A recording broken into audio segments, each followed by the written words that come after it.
sponsor a Gambian girl through SAG Foundation. We are placing girls on the path to success through education. Our aim is to realize a Gambia where every girl is given equal access to education to reach their full potential. This is how we do it through our model of affecting generational systematic change. This is Amy. She is not in school, an underprivileged girl excluded from school due to lack of financial support. The SAG Foundation enrolled her into school, and she is equipped with all the essential resources to have a quality education. Amy is now making a difference in her community. Amy is now contributing towards the generational systematic change. Education changes everything for a girl.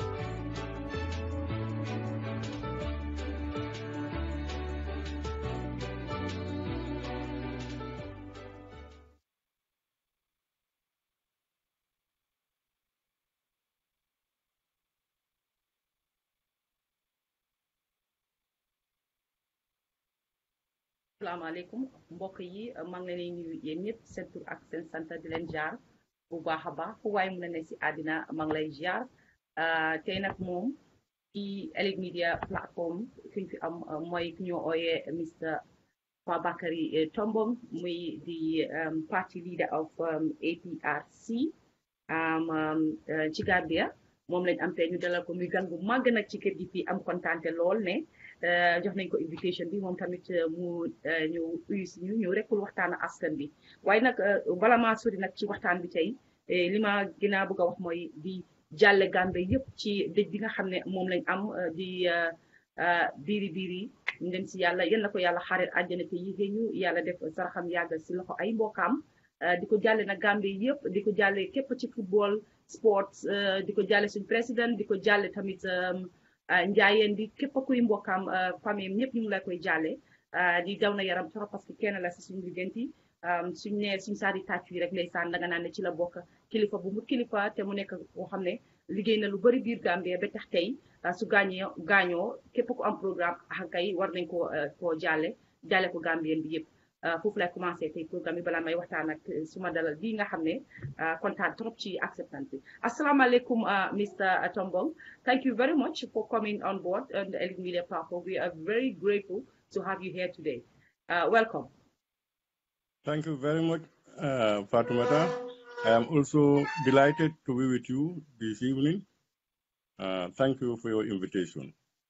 jërëjëf di la dalal bu baax a baax si Elite Media comme ni ma ko dee waxee rek kër ñëpp la ñun ñëpp ko bokk tey nag dama ne du nekk interview sax suma diggante ak yow dafay nekk loo xam ne waxtaan la parce que man dama ne gëmuma ci interview anymore dama gëm ci waxtaan la nit ki rek ba juboo ci ay kàddu kon kër gii nag ku fi ñëw dañoo ne dañuy waxtaan rek ba juboo dañoo feel free nag te onku la xaar ma woon la ni nga maa gis nii dama faraw de dama jàpp ñëpp maam ñëpp laa jàpp maam baax na loolu ayut kay bala ñuy sori si waxtaan bi sax oncle comme tam fii tradition la si suma kër gi fii niñ ko dee defee mooy dañuy laaj nit ki rek moom wax ñu boppam wax ñu moom mooy kan foofu lañ bëgg a commencé yow balaa ñoo dugg sax si sa political career bëgg nañoo xam yow sa boppa yow yaay kan foo commencé maanaam si school bi family bi fan nga juddoo ak yooyu yëpp yooyu daal bëgg nañ koo xam waaw jërëjëf madame Kuka man suma tur bi mooy Fabakary Tombong Jatta man Albreda in Upper Nyomi North Bank region fa laa juddoo pour nit ñi xam tam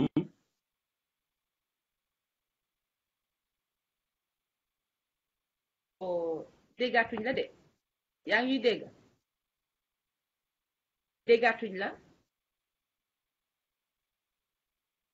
ma ndax nit ñaa ngi lay dégg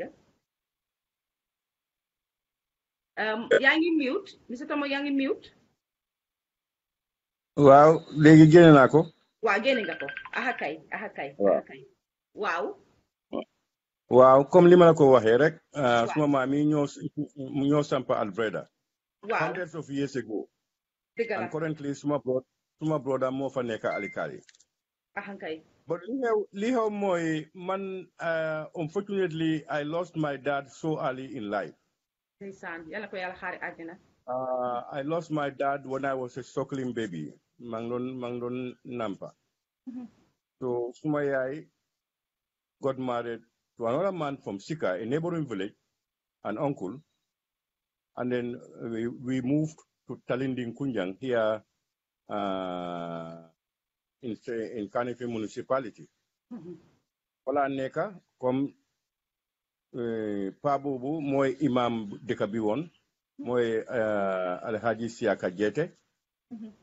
Mom ma brought up. So mom la ham as my father. Talindila dekon be around 1959.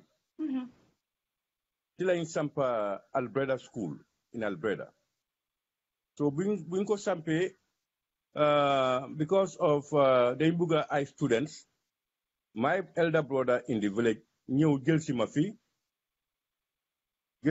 from Talinding, for us to go to New Ubi Albreda School in 1959. Then the school structure itself was built in 1960. So Falan the Manekon Alberta Primary School, Bay Primary 4. In 1964, Mune class B 9 game most common entrance B, because usually primary 6 len ko dey jël. Bon ñun dañ ko jël at primary 4, buñ ko jëlé yalla def ñun ñaar ñu pass ñu dem Hermitage High School in 1964. So class B suñ class 4 bobu ñu dem primary 5. ñu jëlaati ñeneen ñëw fekk ma Hermitage class bi dem primary 6 di third year ñeneen ñi ñëw fekk ma primary 6 moo tax suma mag yi sax ma senior leen in school because so ubbee school every type age type ñoo fa dee dem you know. So I went to Hermitage in 1964. And then I was at Hermitage until 1970, 6 years.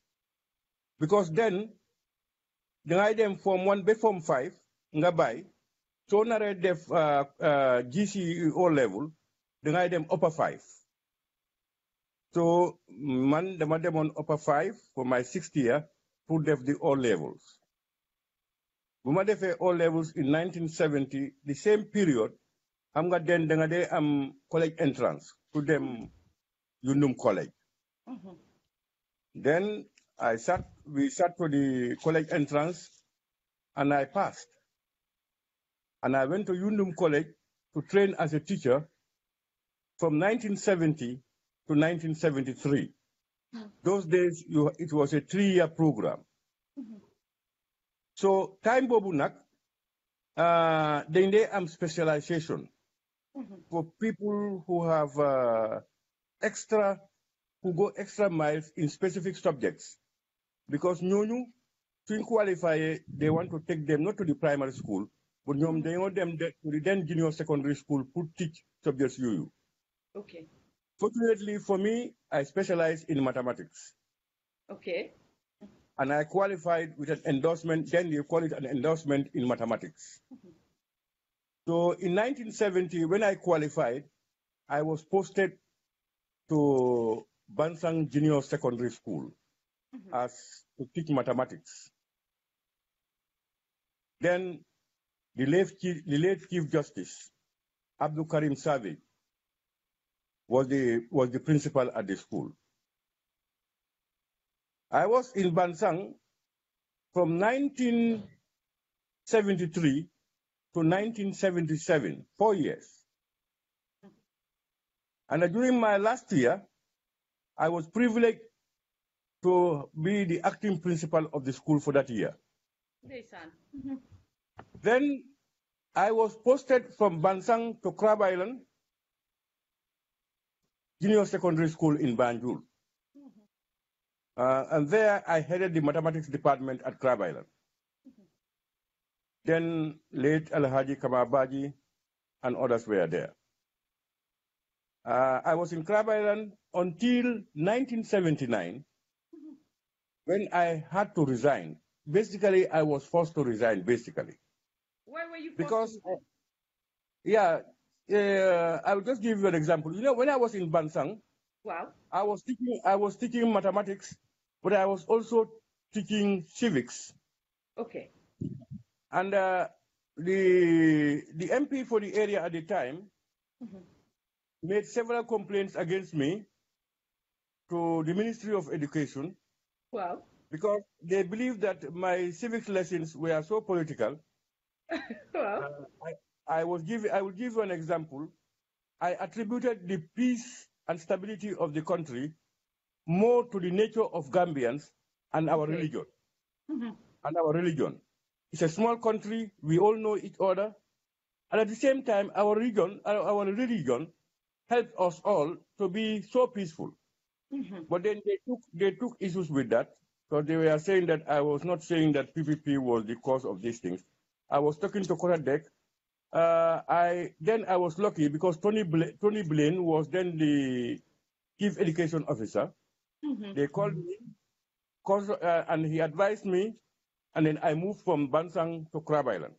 And I am proud to say that I am proud that late Kababaji was the principal. I see him as a model, an administrator, and a man of truth who goes all out for efficiency, no mediocrity. I definitely was happy that he was my principal. I would have had more problems if not for him. That was why in 1979, when he was posted to Saudi Arabia as ambassador, I immediately wrote to resign from the teaching job. Because there were a lot of follow-ups. They see me as a political threat or whatever. I don't know. Then I had no political ambitions, but I was interested in the welfare of the Gambia. Wow. I resigned without a job. My first resignation to the Blaine called me, and then he asked me to withdraw my letter of resignation. And I had some other small benefits added, but I could not continue. After some months, when Kamal left, I said I had to resign. I resigned without a job.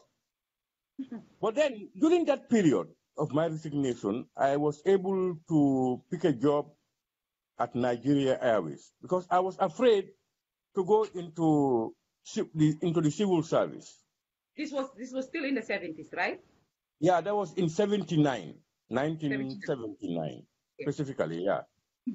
I had a job at the Nigeria Airways as a senior accounts clerk, which pay then was about 10 times my pay as a teacher. So interesting. Wow.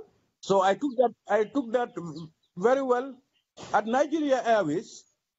Then the manager and usually the accountant are brought from Nigeria. The rest are local staff. Every station outside Nigeria is manned by a manager from Nigeria and an accountant from Nigeria. But during this period, I had a lot of intensive courses in accounting in Nigeria many times.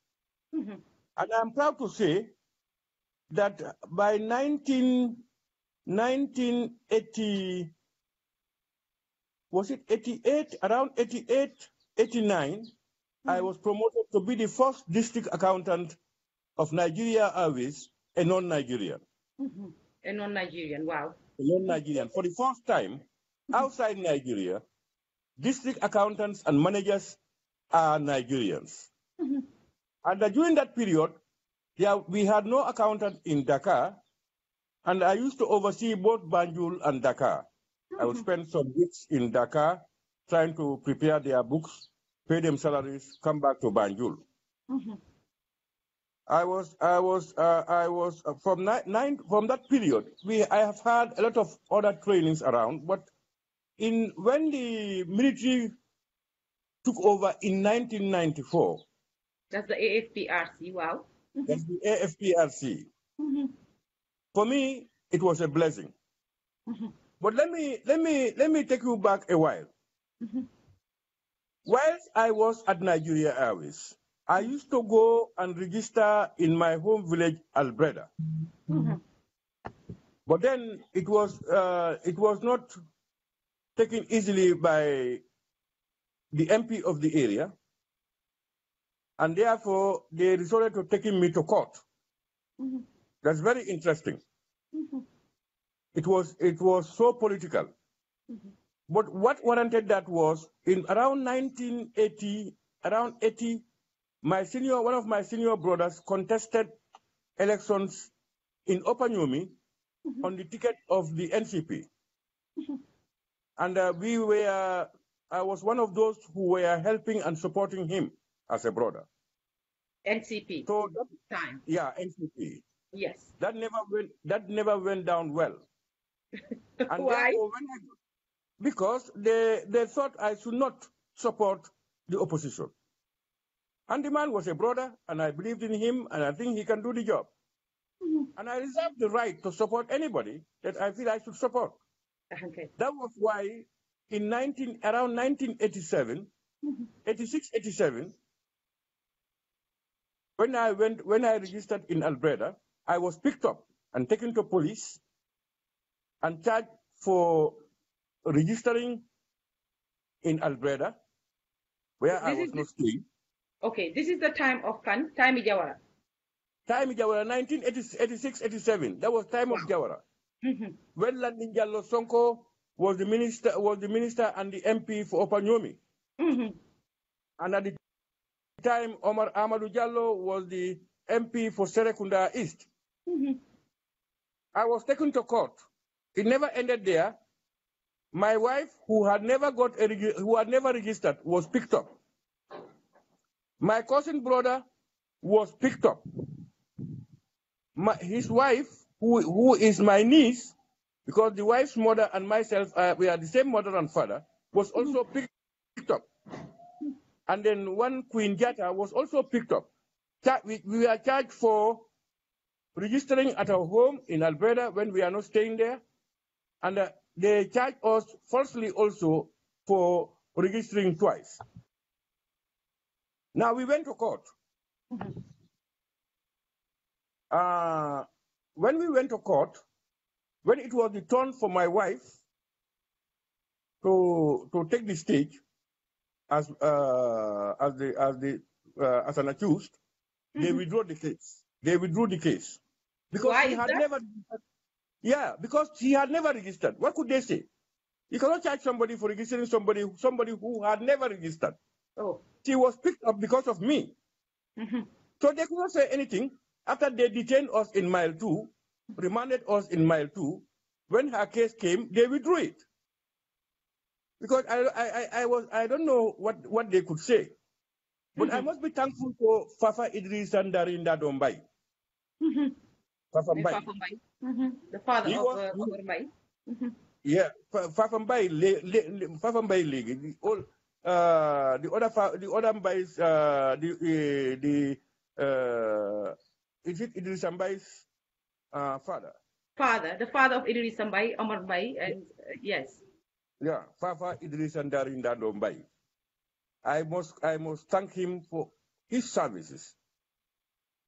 I took him as a lawyer because all the other ones were not working. I was the only one working. When I explained the case to him, I wanted to pay him. He refused. He said he refused payment. And then I never knew him. He said it is justice that should be established. If Landing Jallo Sonko and others will go and register in Sika when they were resident here with their families, and other people go to register at your village of origin, why should you be molested for that? He refused payment, honestly. And I will never forget that. I will never forget that. Here is a man of integrity who wants the truth. Papa Idris and Darim Dadumbai. We went to court. My wife's case was withdrawn. I was brought up. After a long battle, the judge, who was then Mr. Mbub, went on leave, and Nigerian took over. And when I came up, after hearing, the Nigerian threw the case out. And for that matter, all the 4 others, it's only the first one who came first before the Gambian magistrate, who was convicted and fined the $500. But all the rest 4 of us were discharged. The following day, they picked us again and discharged us. But then we were going and coming, go and come, go and come, go and come until the case died out. Back and forth. Yeah, until the case died out. I must say this because this is pertinent in my life. Then, as I said, then in 1994, when the military took over, I was with the airline. Then, but I embraced it. I embraced the military takeover because then, to be honest, my entire family were PPP, hardline PPP, but I was an opposition at the time, to be honest. And I think everybody who knows me knew that I was anti-PPP at the time, for many reasons. Now, when it came to, election time, after the 2-year transition period, when the APRC was created, AFPRC. We went to AFPRC. APRC. Yeah, it was on July 22nd, 1996. 1996, yes. APRC Yeah. Munyo. Wow. Okay. Yeah, Munyo. So, Munyo, hanga you am the structures. So, why APRC at the time? They am on Congress. Purtana, the regional chairman of KMC at the time. The regional APRC chairman of the entire KMC. At that Congress, I was elected as a regional chairman. And late Honorable Suleiman Diouf was my deputy. Then that was around September, October of 1996. Then when we had the presidential elections, there was to come the parliamentary elections in January. Reluctantly, I will say this for the whole consequence, for my whole village, Talinding to hear. When applications were sent, I never wanted to be an MP at the time. Until the last day of the closing date of the application, it was a Friday, I remember. I got up with a friend, Muhammad Lamin Drame. We were to go to Banjul. And then he said, some town elders were following me that I should put up my application. But then my mother was not very comfortable for me to apply. He doesn't want me into politics. And I never heeded. Until the last day, when Lamin Drame seized my car key and said, I must write an application, and we sent it to the chairman, Padembo Kujabi. Honestly, Lamin is alive. He bought paper. On the back of my vehicle, I just wrote a short application letter. And I gave it to him to get back my key. And then I said, I am going. He said, let me wait. I said, no. Then he gave it to one boy and asked him to drop it at Padembo's place. We went to Banjul. What surprised me most, it was that very day, Friday, that they had their executive meeting, Putana, MP for Serekunda East. We were 12 applicants. But around 4 a.m., one Alaji Dudukoli of blessed memory knocked my door and told me we are just coming from an executive meeting. And after a lot of arguments and all these things, we finally came up and to select you as our candidate. Early hours of the morning. I said, no, Alaji, I cannot. He said, no. I said, you see, my mother asked me not to go into politics. Mune, bay lolu suma loxo. Ñun ne waxtaan ak sa yaay. Buñ doon wax lolu rek suma yaay génn si. Ndeysaan. bu mu génnee Alaaji Duudu expliqué ko mu ne ko déedéet. She started talking. I told Alaaji Duudu, you see, so go and take an alternative. Alaaji Duudu told me, no, loolu du sa affaire, bàyyi ñu accès sa yaay rek. lii mooy time biñ la bëggee loolu yëpp pour nekk MP angum la. waaw pour nekk candidate for the APRC pour ñu sànni ma taxaw pour ñu sànni ma carte. Okay. After some time, they won my mother's heart, and he blessed my candidate. She blessed my candidate. But it was rough because some people made complaints against selection process. We were called to Banjul. Guy Onyu Banjul to the bureau. Some senior members of government of the party called us, and all of us were interviewed again, and a lot of things were said. And at the end, I was finally endorsed again. Xanaa gaay comme ni nga ko waxee rek xanaa gaay dañ foogoon ne fa am labaji ci Haruna nekk parce que man sax xam naa koo bëgg a foogee noonu de parce que su fekkee ne yow dañ la forcé dafa mel ni ñi fa nekkoon ñoom already bëggoon nañ yow nga toog ko oo xamoon nañ ne yow yaa faa toog regardless of anything. ñu fa nekkoon. waaw parce que dafa mel dañ la forcé pour nga ñëw. Wow, man, definitely, I was not foreseeing ne damay nekk a politician or a candidate. Loolu xalaatuma ko woon sax. To be honest. Mbiri yàlla rek. Mbiri yàlla. Yeah, loolu laa gis. But finally, I was selected after a lot of difficult things. Buñ ma tànnee, we went into elections in January. Was it December or January? But I know we inaugurated Parliament in January. But we went into elections, I think, on January. It was a tough one. Because I contested against Doi, against UDP. One of the boys, was turned around to contest on the UDP ticket against me. And we all come from Fabakary Mane. Yeah. He is now in the States, very close to me. The whole world knows that. And we live in the same town. At the same time, he is my uncle's son. You know? And then the other side was Doi, Right Honorable Khalifa Sallah. You know, the consequence was so big. The current Serekunda consequence, Talinding consequence, Latrikunda consequence, and Bundung consequence were one. From Bakote Bridge up to Talinding Churches Town, up to Abuko, Latrikunda, Bundung, and all these, Serekunda, Talinding, and all these things were one consequence. We were the biggest at the time. It was tough and rough.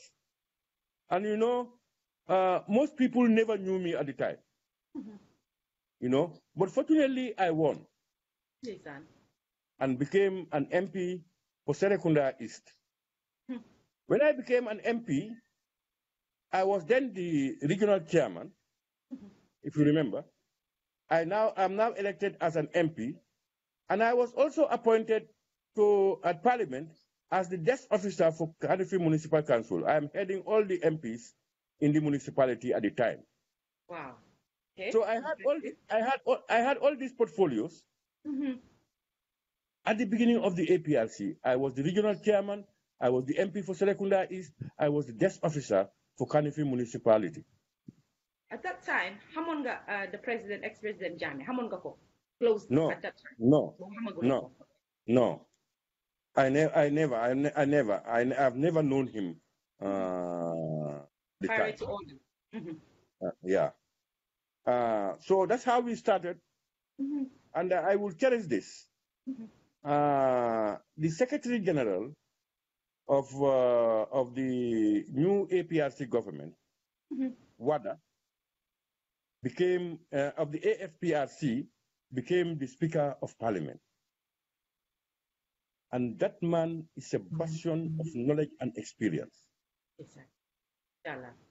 Man ñi ma xam yépp ku gëna déggu buga dégga bugut anything loo xam ne daal dafay méngawut ak something straightforward like Gogo Mustafa Wada. Ndeysaan, masha Allah. Amut farfarle. He is a storehouse of experience and knowledge. And he was at any time to share with all those who want to benefit from it. And I learned a lot from him. I will say this, my parliamentary career, if anybody had contributed so much to my success, late Mustafa Wada, then speaker, was one person. And I cherish it. Mota suma jule anytime, billahi dama ko ñaanal ak suma wajuri. Then following Neka, we were in parliament. I was a teacher before, and I teachers, they talk too much. I was there until I was a member of various committees. We had outings to various functions outside the Gambia, etc. But in 2003 or 2004, it was when the African Union created the Pan-African Parliament. And I was fortunate to be the 5 people to represent the Gambia, because every country in Africa sends 5 MPs.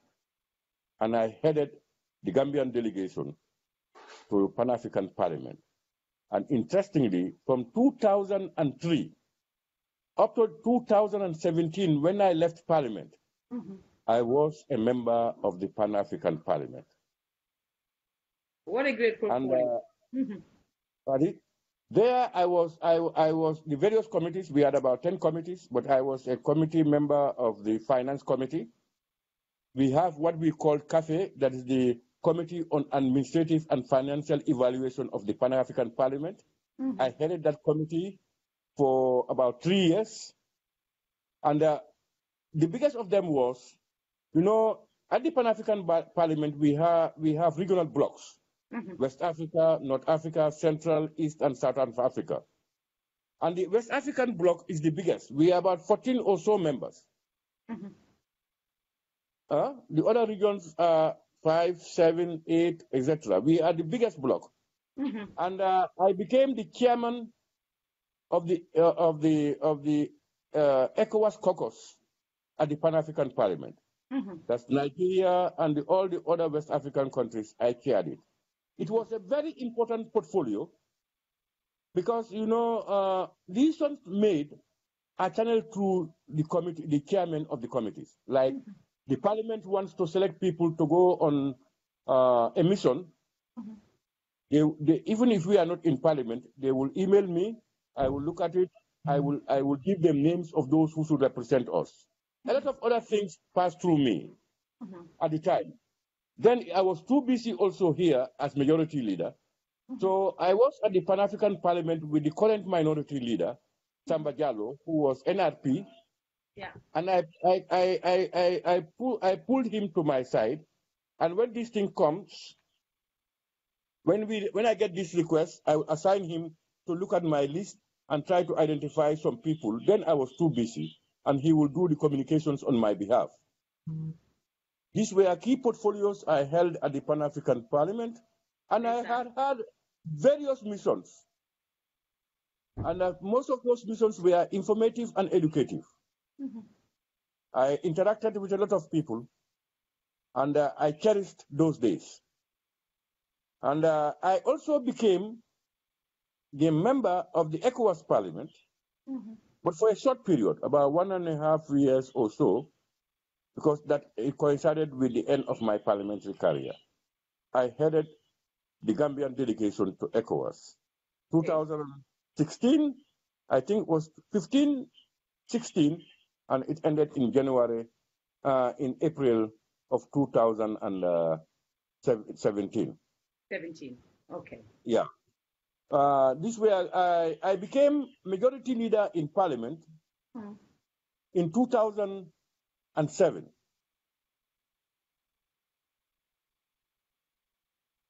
Until 2017. Of course, the longest serving majority leader. It had been a challenge because those days are difficult, but I cherish those moments. And during those periods also, I was fortunate to be exposed to a lot of other trainings, parliamentary outings, conferences, visits, etc. So I thank Allah subhanahu wa ta'ala. This, in summary, is Fabakary. Ah, Kondok, what a great mandamane portfolio, CV, or whatever you call it, parce que wax dëgg neex yàlla mun naa am ñu bari xamoon nañ li ci yow am ñu bari tamit xamuñ ne lii fi yëpp nga jaar lii yëpp mu ngi ci sa loxo lii yëpp def nga ko ñu bari xamuñ ko because suñ ne Mr Tombong rek ñu bari dañu naan APRC moo tax tey ma indi la fi ne kaa ñu dugal ci sa jaar-jaar ni nga commencé de egsi fi nga egsi su ko defee ñu bari xëj na léegi am na beneen bët bi ñu lay xoolee ne ok moom la woon dama doon dégg fii ndiki moom la woon soo gis nga lii dafa baax ñu oote ngeen uyu si ñu tamit dafa neex te dafa baax ok gannaaw bu ñu déggee yii sa jaar-jaar yëpp léegi nag ñu ñëw ci li la nit ñi gën a xamee mooy lan APRC Fabakary Tombong APRC party leader so ñu ñëw nag si sa political career which am naa ne am na war na because anybody ku nekk si politique war nga am ups and downs no matter what xam naa nit ñi dañoo toog xool naan kii amul benn ups and downs waaye man dama believe ne képp ku nekk si political field rek am nga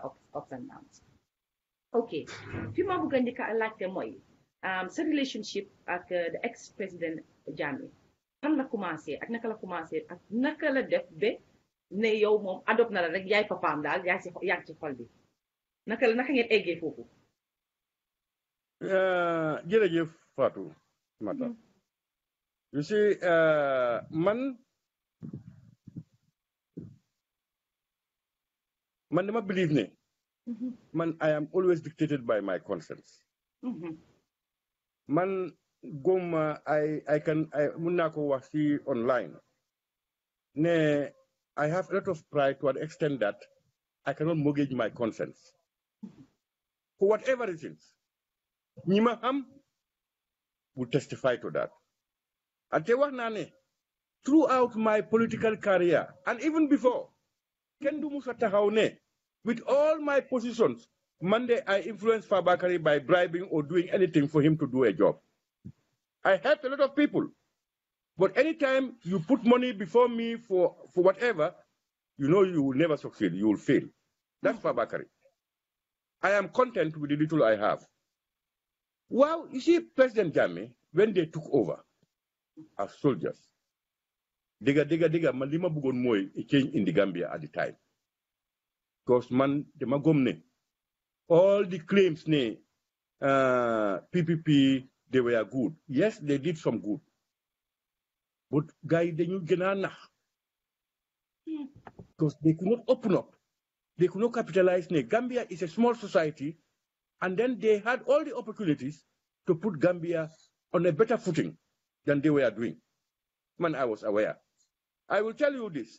During the PPP era, man, I'm not Fumade Fanan, because I was not sleeping at our home. I had a friend that I was sleeping with. I moved to that place.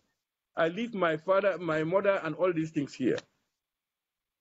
I can vividly remember that before elections, this boy that I said I contested with on the NCP ticket was then PPP.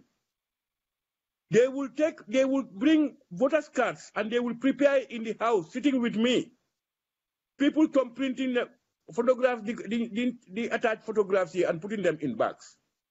At the end of elections, they call it free and fair. Mangisna Lulu. It's not a reported thing. In my presence. Okay. And I knew Netam. At the time, the returning officers for elections were local government, the permanent secretary and all these things. So believe in those things and the opportunities we had, the good name government had, we think we can do the Gambia, then we can move it better. But can you imagine that throughout the career of the PPP, we had only 12 high schools in the Gambia.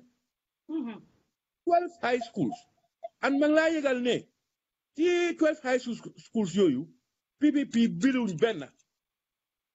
One, the only government high school was Armitage High School, which was built in 1927. St. Augustine's, Nusrat, St. Joseph's, Muslim High, and all these things were former mission schools and all these things. So imagine a population with only 12 high schools. Then those people to remain in darkness, because education is light, is the backbone for any country to succeed. The only higher institution we had was the Teachers College, Gambia College, Yundum College then. So, man, digga, I was not PVP. So when the soldiers came, I embraced them. I will tell you this.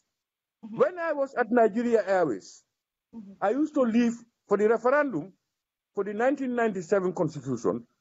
I will go on weekends to my village in Alberta and go and campaign for people to vote for it. Because then there were people who were opposition who wanted people to vote against the constitution. I did all that. I had faith. I said we should go. And I was impressed by the successes of the military within 2 years, under very difficult circumstances. Mane ñi xale yi diga soldiers lañ. But ñun liñ bëgg fi moy people who have the commitment to help Gambians, and I saw it in them. Okay. So Mota man, I joined them, and I proudly did so. For President Jammeh, the magistrate, he does not have more yerewut politics. Xam nga politics ñun luñ ko xamé moy waxal nit ñi wax bu neex. Waaw. Ndax dégg la wala du dégg. But moom suy wax dafay wax what he thinks is the best, whether you like it or you don't like it. I love that in him. The magis in him tam that commitment, inner commitment to make the Gambia heaven on earth. So you fogulo ne being direct, nim directé won nonu nit ñi dañ ko jaawale ak being arrogant, because a lot of people see him as a very arrogant person. So you don't feel like he was just too direct. Yeah, he was too direct. He was not as diplomatic as he should be in politics and even outside. He was too frank. In the game of politics, people quote it with a lot of diplomacy and nice words, even if they are not true. This President Jammeh does not believe. If he believes that this is what is best for you, he will tell you in your face. It may hurt you, but it with clean heart that he tells you. I love that. I love that. He had weaknesses. Our government had limitations and weaknesses, which is human. There is no person in the world or no government in the world that does not have those limitations. And I see the greatest challenge people have, especially leaders, is those who surround the leadership. If you have committed and loyal people who surround the leadership, that leader can never be bad. And do you believe you don't believe Jammeh had that at that time? Yeah, I believe I put a question mark on some of the people who surrounded him. They will only say yes, and they will use the leader's weakness to get others punished innocently because they don't have access. A lot of things. Can I interject there? Can I interject? So they will use the leader's weakness. They will use his weakness. If I'm hearing you right, is it he was paranoid? People call his weakness as being paranoid? No, yeah, for me, President Jammeh's weakness was his first information is what is correct and he reacts. That's paranoia. I don't know whether you call it paranoia. Like, most of us within the district know man sumala fa jitu so etu de nga am problem. Why na bobu baxut sa president bi de bobu baxut suñ president bi won. You know, it's a limitation.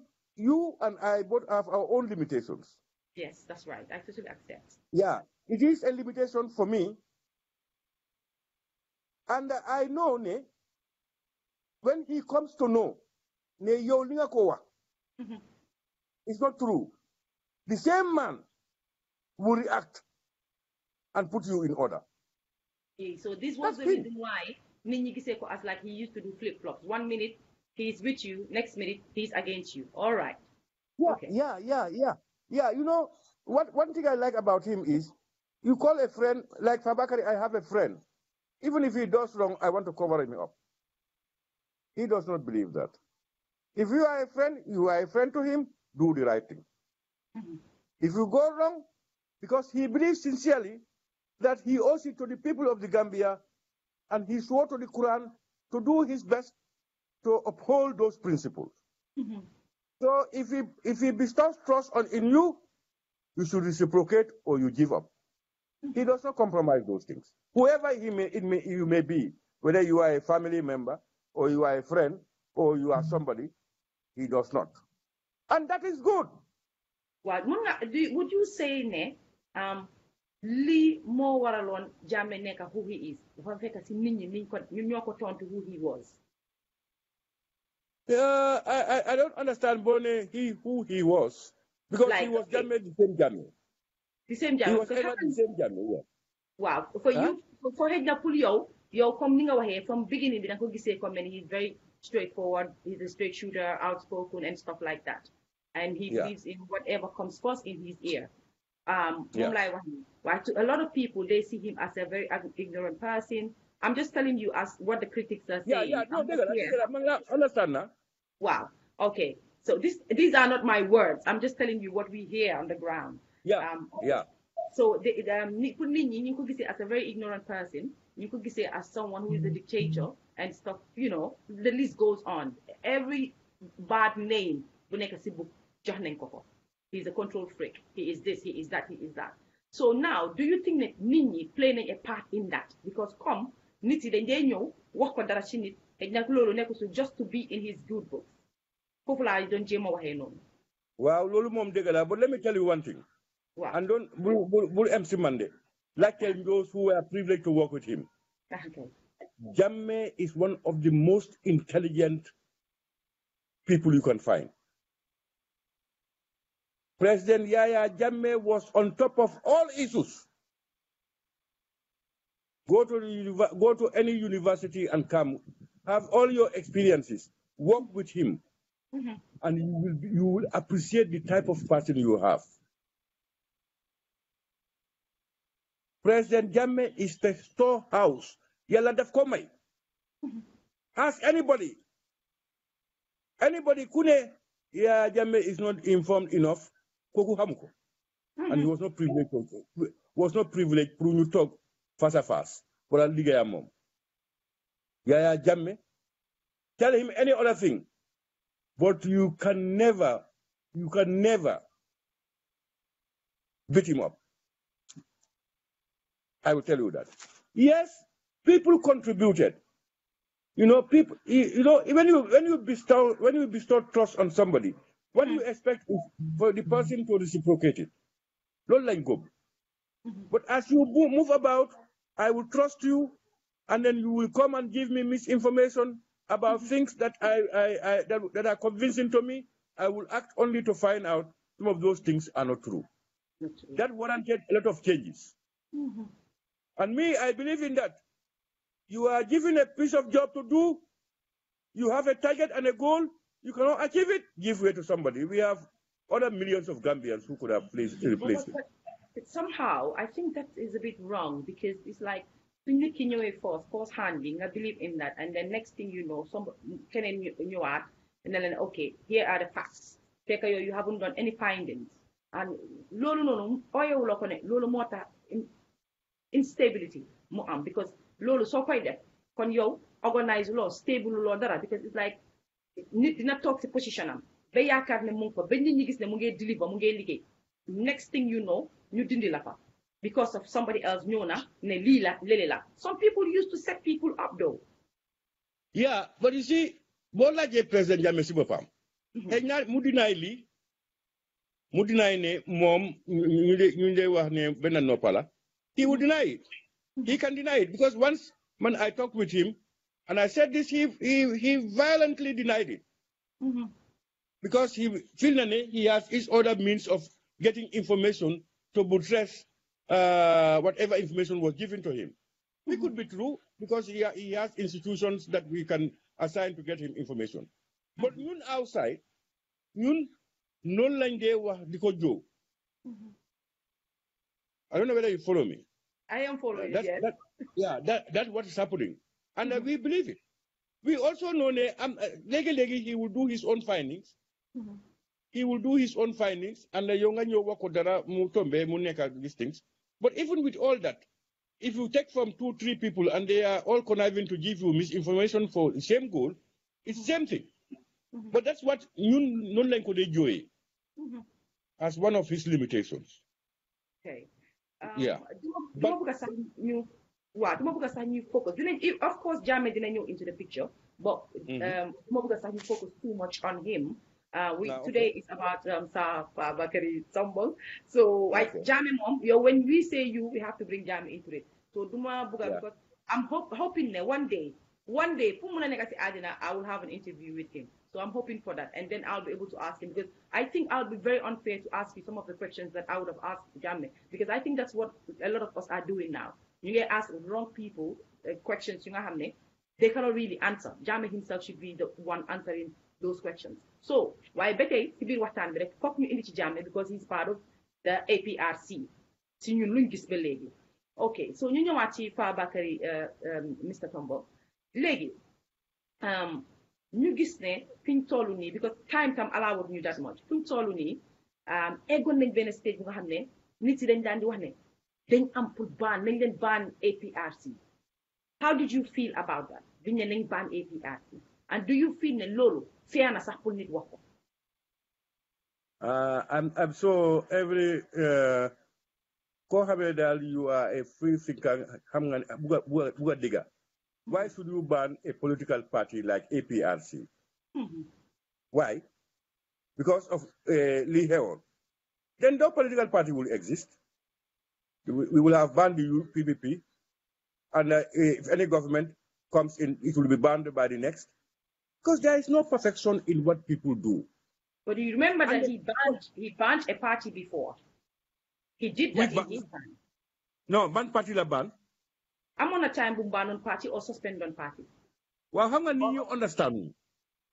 They came in, Mom, 94, they were a military government. They never took the blessing of Gambian. They took the gun. And they suspend Constitution B. Banned all political parties. That's anywhere in the world. They were ruling the country by decrees, not the Constitution. That was a soldier. So you cannot make that comparison. It's not a comparison, but I'm saying it for people that those things are, any military government that comes in will ban all the political parties, will suspend the constitution, because the military takeover itself is unconstitutional. So what you do is to ban the constitution, throw it out. That's what happens all over the world by military governments. So Lolo Utena, with a civilian government, Sani Katra, you know, with our constitution, ban for what? But Liha Moy, it was, but believe me, there were some elements within the coalition at the time. You booked a dega APRC Akyaya Jame, whatever it is. Because they know, it will be difficult to Iresco if we continue to survive. More time they continued. Not only that, smear campaigns. Yo young Fion, yo wala dega koko. They seized our vehicles, freeze our accounts, threw us out of our arrested at random our people. Various things happened. But there was little outcry. Very little. Journalist Amatoto. Ilahi. But most of them, they were on APRC. Wow. Lola. And they misguided others to believe so. They create fear in people. They knew, Mansuma Mas, Mota. We could not sit back. I may not have, because in 2000 and 12 elections, that was my last. Come these elections, I was not going to contest. We had agreed to put up somebody for in my place because 20 years I thought was enough.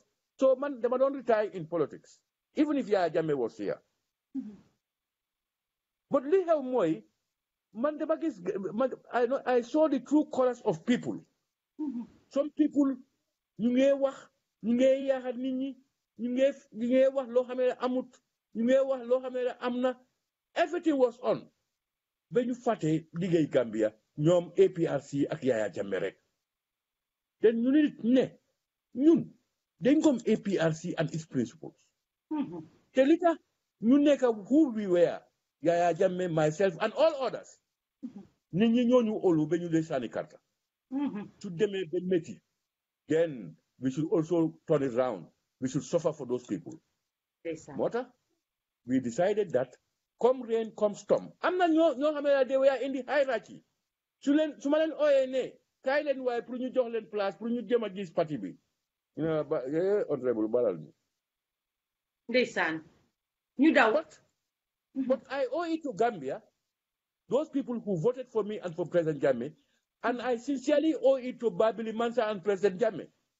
Because Mansuma is one man that I believe had the commitment and sympathy for Gambians. Kohamedan, he can do anything to transform this country. It's Yaya Jammeh. I can never forget that. Billahi wallahi. Somebody can tell Yaya. Okay. Man, Yaya does not favor. Yaya does not do people. You bury favors. All these things. I can raise my hand. Nothing like that happened between me and Yaya Jammeh. Yaya Jammeh, the family Musa may Halis only once on board a flight. But remember, my compound in Talinding got burnt here during the presidential elections by UDP. By UDP, the TRRC is no questioning that. But how did you know it was UDP? It was UDP. We arrested them. We saw them. They were there. They were going to the meeting. We know them. That is UDP. I can boldly say that. Billahi wallahi, it was UDP. They came, found my brother in the house, broke the wall down, and then took petrol and said, today we will kill all of you here. They poured petrol and burned the place. When I found my brother... mënuloo gëm ne sax mën naa nekk ne am na ñu nga xam ne dañoo mbuboo mbubi UDP di def yenn am na ñu nga xam ne dañu mbuboo UDP they were going no dama leen xam I know some of them personally. And it was a UDP meeting. They were in groups going to the meeting at Talindim Bantaba. Yes, it was. Even if you look at the video clip at the GRTS, you will see them. It's UDP. But all those happened. I was not. People were saying President Jammeh gave him $500,000 to rebuild the compound. I can now tell you, no dime came to me to rebuild that compound. This one. My car was burnt down. A very good car I had never used, covered. They poured petrol, it burned it down. But sir, my own woman was in the compound. So I don't understand. Let me understand for Moy. We all saw it. Jammeh was a very generous president. Let's just say it as it is. I'm not here for APRC, UDP, or whatever. Okay. Wow. We also know that Jammeh was a very generous president. He used to give out. He has helped so many people. Outside party. He had a lot of money. He was giving it out. He did help a lot of people. Let's call it spade a spade. We will come to the part where everything went wrong. But he did help a lot of people. Luma wants to understand, why is your loyalty on him when you're younger explaining you are one of the most prominent persons to APRC. Your house got burned down. And then today you're saying you did not receive a dime for that house. Your car this, and you did not receive. So why is your loyalty on him when he is not even helping you personally, when he's helping other people? I don't understand. My loyalty is based on what he did for the Gambia, not for Fabakary. Okay, thank you. I asked the questions you asked. Thank you. Yeah, ñaareel bitam man xam naa ne am na ñu nekkoon si biiri parti bi high upper part of the party bugguñ Fabakary in the party. I am telling you this, they are all hearing me. I am very eloquent and I don't compromise my principles. Me, I always dictated my consent. One of my parliamentary elections, the second parliamentary election, there were senior people in the party who came to my constituency and was giving people money to go and vote for the opposition who contest against me. And they were APRC. They never wanted me back into the party because I was a thorn in their flesh at the time, probably. I am 100% confident that if I had had access to President Jammeh or he was told, he was going to do it. He will do more than that. I know that. In fact, of late, he came to understand me. All those things transpired. I may not go into those details. But here is a man who will give out even to his enemies. You tell him anything. He feels people's pain. President Jammeh feels metit nit ñi def ko day yek ci yaramam. Motax suy def du dé xol party or anything. Ñim dimbale fi outside his party. Or he does not even know where they come from or their political party affiliations. So they are innumerable. But we are not talking about it. But li ma lay wax rek moy li motax man ma gom ko. Te man dama gom ni he has done lu fi def is unprecedented, man. We had 12 high schools. For 30 years of PVP and the 400 years of colonial rule. 12 high schools. By the time President Jammeh left the source of this country, we had about 130-something high schools in this country. I was not going to ask really. Lima like to ni duma ko don buga latte comme lima la wax amna yene yo xamne ko gona reserve pour Jammeh xam nga man mom suma hope ci ñoo high dama believe ne dama niti Jammeh bes pour to waxa bon dafa it's good to feel like that anyway. But inshallah tam na am inshallah okay ma latte li rek buguma ko la ma latte ko rek if you allow me what is the hatred between the APRC party and the UDP party? Because don't mention more than because danga len wax legi ne ñom ñoo burn that place down and you so skula deglu you are talking from the heart and we know ne Jammeh during his time he just couldn't stand the UDP. He couldn't stand any party as a matter of fact, but UDP was one of the one wo xamne mom he just said I just want to know, is there any problem between the two parties? What went wrong? I know politics is politics. Politics is nasty. But you two cannot just see eye to eye. Because we keep hearing it. If it even comes to coalition, you can do it with other parties, but it will never be UDP. And UDP equally feel the same. If you were supposed to do a coalition, if they're supposed to do a coalition, it will be any party, but it will not be APRC. So what's going on here? What are we missing? I will just give you an example. Okay. NPP and the UDP, if you remember, they were one before. Yes. But now they are the worst of enemies. The looks of it, yes. Yeah. You know why? You know why those things happened those days? You see, that's why when we became opposition, I used to say we are an opposition with a difference. You see, an opposition does not mean enmity between the ruling and opposition parties. Yes. Oppositions are just a government in waiting. They have their experiences, their expertise on all these things that they can share and help government to move forward. But you know, during those times, none of UDP will never, ever accept that we are in government. They will not accept our invitations, our engagements. They don't want to engage. They want to, everything is violence.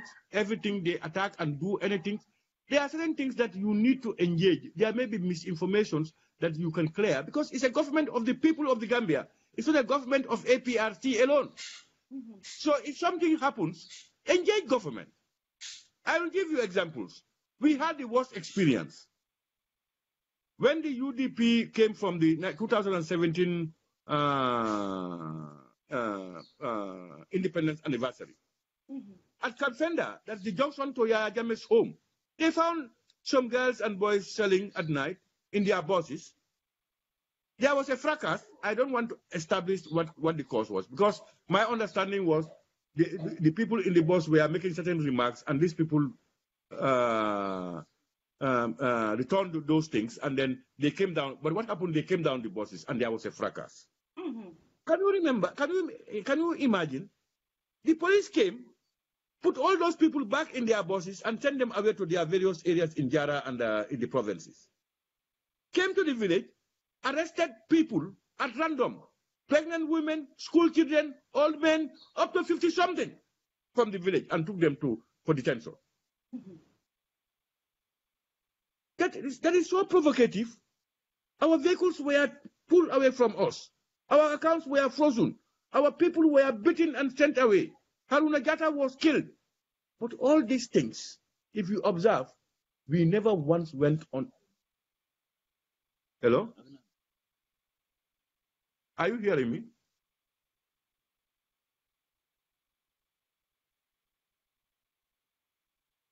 Are you hearing me?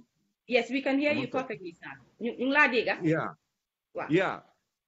So all those things happen, but you have never heard us in the streets. Because we want to believe that it's a government that is in play. And that government is a government for all of us, whether we support them or not. And the only way is not to take the streets and break down or disturb innocent people, but to engage government itself. Mm-hmm. During those days, I had a series of meetings with President Barrow. During those days, my party was Minister of Interior. Yes. I will call him at odd hours at various times. And I would say this, I have ever been saying it. I thank him for opening his doors for those dialogue. We will talk. Sometimes we disagree, sometimes he will sort it out. Yes. But that helped to bring down the tension. Yes. We could have also, when Haruna was killed, we could have been in the streets. When we wrote to celebrate the birth of our party in 2017, we were denied. My people said, let's take the streets. We could have done it. We could have made the government do a lot of human rights violations. Mm-hmm. We will force them to do it. But we refrained. We thought that we should respect government. We respect leadership. That's why we don't insult. When President Barrow calls Fabakary and he wants to see me, I will run to see him. Yes. But I am APRC, but he's my president. Yes. And he cannot force himself on me. But I can share whatever I have. I can give him information. I can give him my advice for a better Gambia. And I believe more ta yu bari ne. Fabakary den ko jenda, Barrow daf ko jox xaalis, Jallow daf ko jox moto. Lo xalaat war nañ ko. We don't disrespect authority. It's an opposition with a difference. Mota li am legi mu am. But su fekkee ne ñoom lu ñu daan def loolu lañ def léegi. This country will be on fire. We will go out. And ñun suñ number we are brave people. We are organized. We are strong. We have faith. And we are disciplined. We will go out. But ñun dañ avoid all those things and engage government with all what they are doing to us. To fekkee ne UDP loolu lañ defoon APRC. Lu xew ñu ne lu bari du daan xew. Okay, I'm not going to sit here. Do not talk and talk with emotion. I'm going to be as professional as I can because the interview la waxtaan la comme ni ma la ko waxee du interview sa waxtaan la. So dama laajte rek through li may dégg ci ground bi. It's not about me. Okay. I know. Yes. Léegi ma ñëw ci laajte loo xam ne mooy lan ngeen feel yow as a person. Lan nga feel when people nit ñi ñu dee wax ne APRC seen trust ci nit ñi dafa jeex because ñu ngi associate party bi ak Jammeh. So su may laajte question bi dama ko war a laajte professionally and su ma bëggee professional dama laa wax ne ok Jammeh nit ñi it's like an accusation léegi waxewu ma ko Fatoumatta Touré allege la ñoo wax wala accusation su ma waree be very right that's the words I have to use because he's not been charged yet He's not here to answer to any crimes yet, but dama use the professional term, ne, allege and accuse. Legi, because of that, lolu yaxal na len yeen ci li ngeen ay dox nda yaxalu len ci li ngeen ay dox. ñun daf ñu yokka.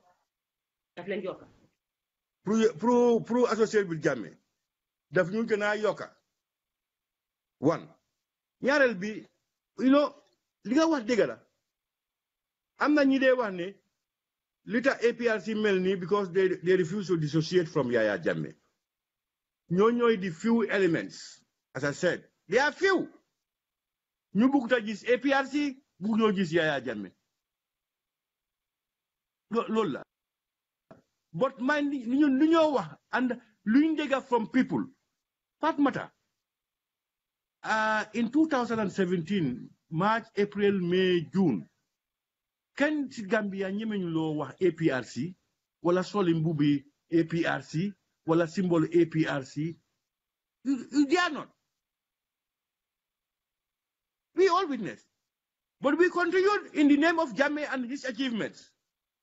And also to throw light on lu bari li ñoo wax allegations they presented as dégâts. Te ñu ko doon def tam ñoom ci seen boppa setutoon. And they have ulterior motives. Because liñ den def yëpp TRRC ak commission Jammeh commission ñun we said bëgg nañ dégâts bi ñëpp Gambian si xam the truth.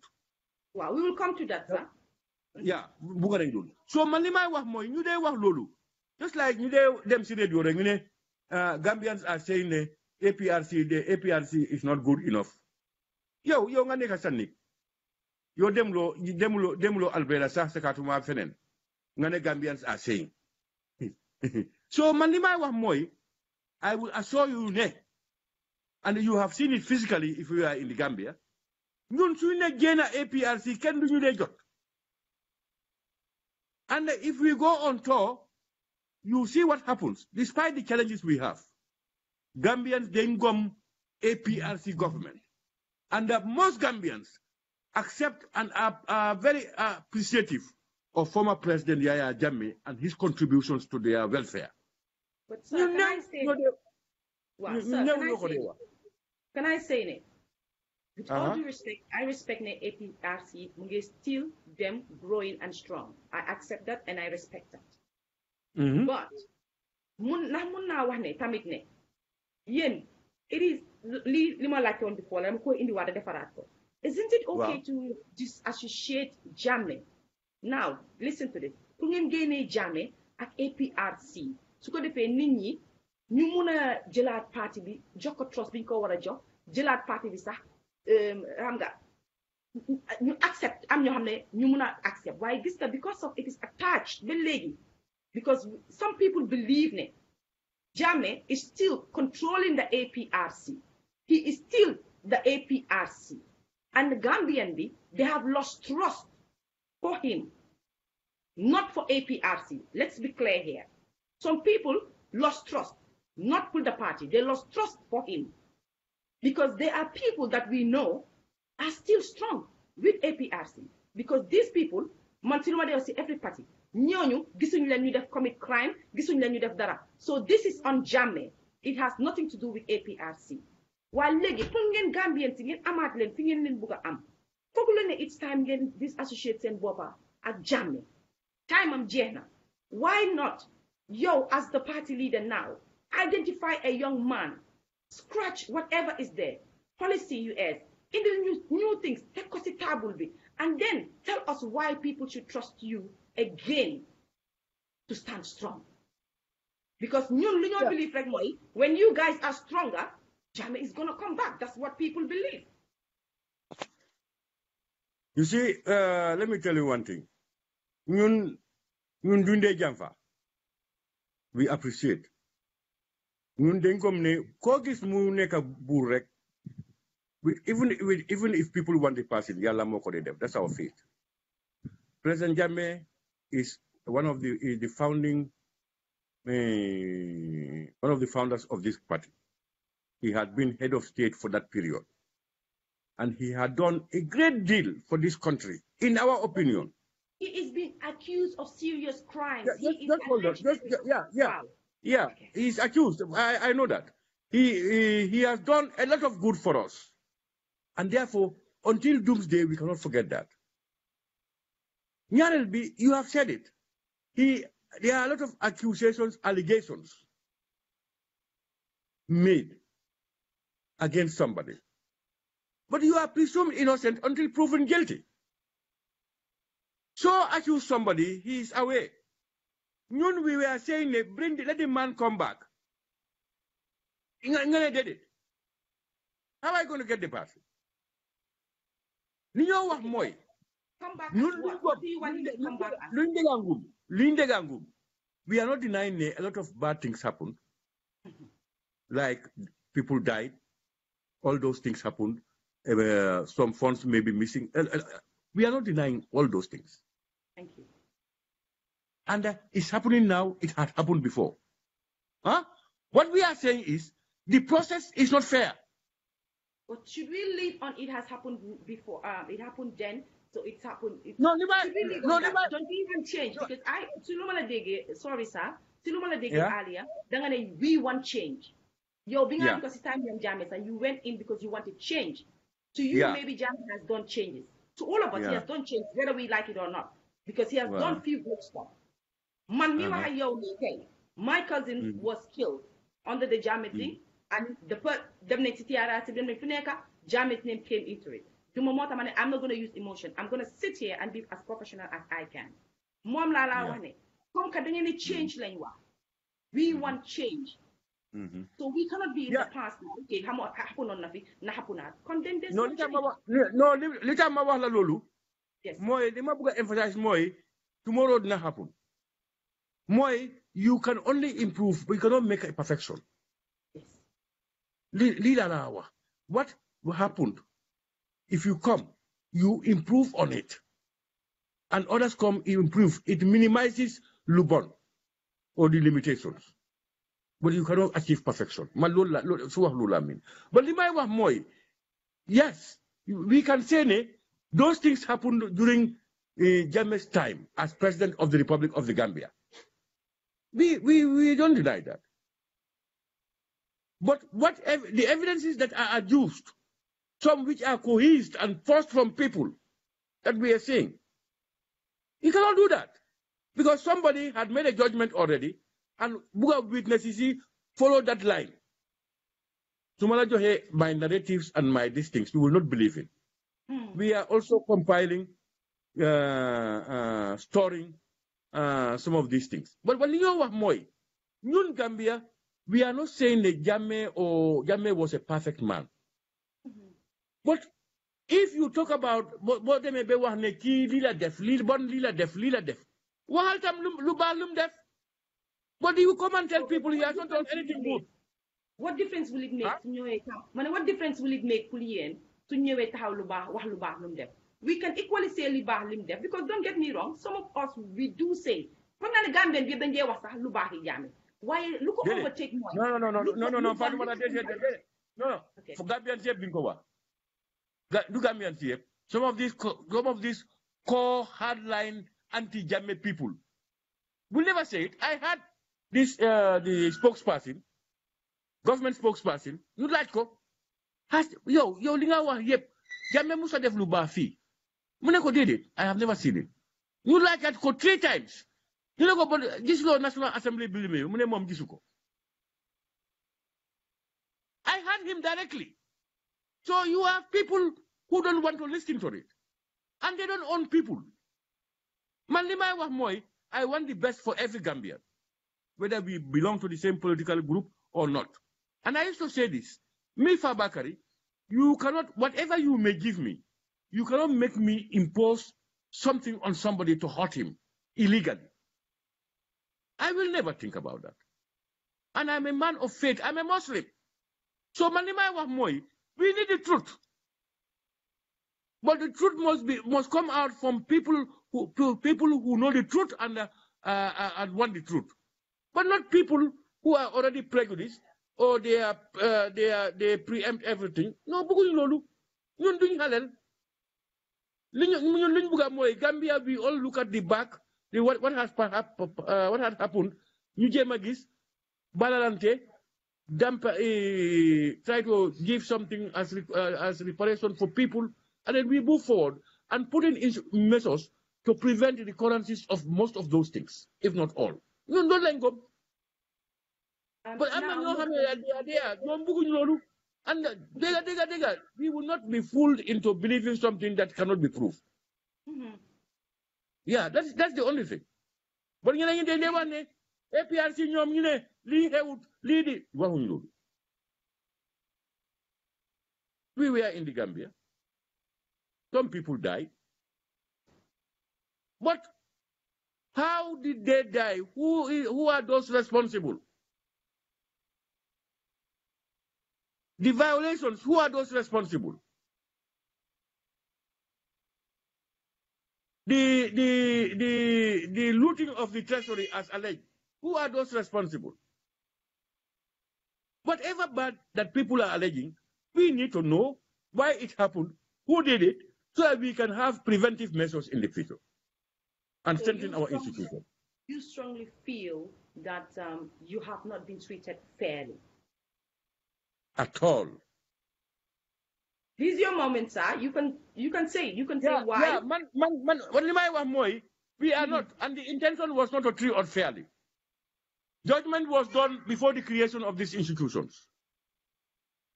And now, those operating the institutions when you come in, they push you towards the judgment they had reached to justify it. If you don't want to go there, you are a problem. I will give you an example. Immediately, what do you call it? The Ghana Commission came up. They seized our vehicles. They called them. Do you know, those vehicles are nowhere to be found. It's not in their report. It's not in the government white paper. The vehicles are nowhere. That's looting. They took President Jammeh's herds of cattle, sold it, and the justification was they cannot maintain it. It's not yet established whether he owned them or not. They sold it. If one person, Munna Dencha, House of Cattle Bobo, Sekatuma, government with all its institutions, you have the agriculture, you have veterinary, and all these things, Munyo maintain Lulu. And we now know most of those cattle, some of them are missing. 8,000 heads, only 700 and something line sell. Even Halis Bobo, we understand it's not in the account. What about those things? They sold his vehicles. His vehicles with former ministers and current ministers in Kodawal. How much Lenko Jai? How much Lenko Genda? Who are they? So you know what more? Gambians need to know these things. Man hamnani, President Jammeh so gele even his home in Kanilai. You sell it. Selco. Jaiko. Processing, you put it into government quarters for the benefit of the Gambians. Bilai Dua. I swear to God, he will not talk. But it is painful for individuals to get those things and benefit themselves and their families at the expense of President Jammeh, at the expense of the state. I will give you an opportunity. I will tell my spokesperson. Yeah. You will be one of the first people I will communicate to. We are compiling hard facts about Luheu during the time of Batambedu. And I'll be very happy to have it on LED. No, I will give you. What I observe is you are doing your best to be as independent with all what may happen as possible, just to be a professional. That's how it should be. Yeah, this is what we expect from all journalists. You know, why Terewut guy APRC Juma Saga? My question go la guy doesn't work. I'm okay with that. I don't have a problem with that. No. You know, so they get against APRC. So my like Mako. So that they will also hear our own side of the story to make informed decisions. waxal ma leen ñu bàyyi saaga bi waxal ma leen ne waxal ma gars yi nañu bàyyi saaga bi yaa leen order right now nañu bàyyi tout de suite. No. But I don't know. I wish I had known you had on saga. It's okay. I don't really. It's taboo. For me as leader, it's taboo for anybody to insult anybody. Don't go so low, even if the person insults you. I don't believe in insult. We don't believe in this. We don't believe in indiscipline. People have a right to their opinions. Mm-hmm. My slogan is respect people's opinions, but you have the right to differ from their opinions. foog naa ne ma lifin nag foog naa ne ni ma demee nii ak interview bi if it wasn't satisfactory yow doo wax fii tey because ñëpp xam nañ la you are a very strong man doo toog fii nga ne I will bring this to you because I feel that you have been very independent. I think that then what matters to me is the person that I'm interviewing. So fekkee mu ngi feel comfortable in my platform, I'm happy with that. So the rest, so I'm just joking about ñi ñu ma saaga ñi man maa nekk ko xam ne even suñu ma saagee ndey sax I don't take notice to that. Why na nit ñi bàyyi saaga be xasaate bi ak yeneen because amul njëriñ. Because as far as I'm concerned, dama believe that all the parties are after one thing, and that's way forward for Gambia. Man loolu dama ko believe. Party yëpp difference is between us. We take things personally. For now, for my problem. But anyway, we move on from that. Mayoka Lalirek, so narrate them into leadership. Mm-hmm. Be tolerant with people's various opinions. Listen to them. Those that are wrong, you can address them by explaining to them. Those that are right will help you reform yourself to do the better. So that's our principle. Thank you. Exactly. Now, I'm not time to you. Right now, we got 2 questions in there, and I'm very happy you came on board and you gave me all your time and attention. At the stage, being in the TRRC, how did you feel? TRRC, the Jame Commission, because this time I was not security, while Langen feel and Luta yen general than one.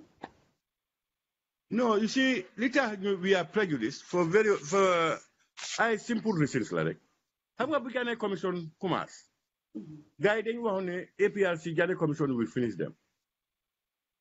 And then as Jani Commission went on, we had our Buvazon rally in 2017.